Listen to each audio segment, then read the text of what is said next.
In a country that pretends to love the troops so much, why doesn't it hire them more? I mean, I would think that would be the first thing. It would be good for the businesses, too. I would certainly rather hire a veteran than, you know, some tattooed loser with a bolt through his eyebrow who can't even get my order at Starbucks right.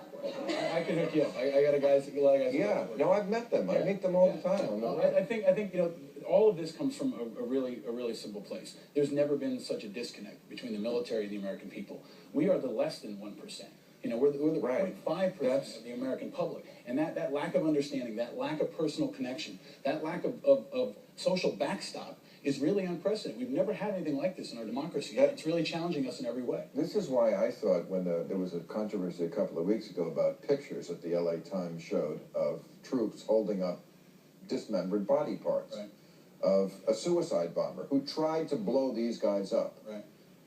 You know, I mean, and then they were given the job of having to clean up the guy who tried to kill them. Right. I mean, I know being a mom is the hardest job in America, but this comes close. Yeah, it does. But there are a lot who are doing both. There are a lot who are doing both. There are 15% of the folks who are deployed are women. We've got women who are over there who are moms and Right. I mean, that's another way. What Leon Panetta, our Secretary of Defense, said, and many others, was that we shouldn't show these pictures. And I said, I could not disagree more. I think the problem in this country is Americans don't see the war. The problem is that we're divorced from it. We should be married to it more.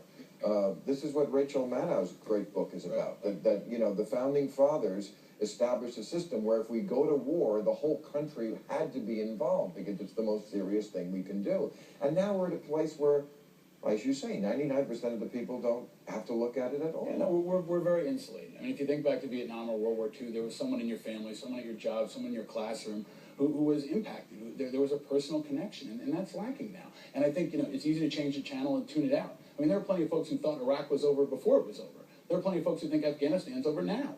I mean, we've still got no real connection to that war. And the president has to stand up now and ask the folks to get involved. Ask Americans to get, it's kind of like what Bush blew after 9/11. After 9/11, he never asked everybody to step up and really get involved. Well, the president's blown it now. He's got to ask everyone to step up and get involved and not just go to a website, but really galvanize the American people in something that actually everybody on this panel could probably agree on. Like, regardless of your politics, we should agree that we can take care of these folks coming home and support them. And that's a good investment for America.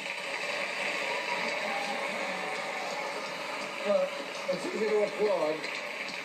Yeah, it's a little harder to get money out of people. It's absolutely true. Yeah, I mean, there's a critical shortage of Some of the people who are applauding vote no on the money. Yeah.